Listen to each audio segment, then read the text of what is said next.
अस्सलाम वालेकुम everyone. Please video skip मत कीजिएगा, पूरी वीडियो देख लीजिएगा। वीडियो लाइक कर दें और चैनल को सब्सक्राइब कर दें। आई प्रॉमिस जो मुझे सपोर्ट करेगा मैं भी उसे सपोर्ट करूँगी, लाइक भी करूँगी, उसके चैनल को सब्सक्राइब भी करूँगी।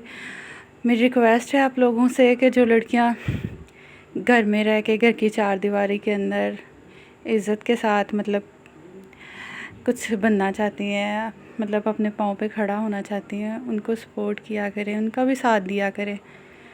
जो आप बड़े बड़े लोग जो इस तरह बेहयाई फैला रहे हैं, उन लोगों को तो आप इतना लाइक करते हो, उनको इतना सपोर्ट करते हो, और जो बेचारी मेरी तरह घर में रह के अपनी क्या कहते हैं इज़्ज़त में रह के वीडियोस बनाती हैं, उनकी वीडियो आप स्किप करके चले जाते हो।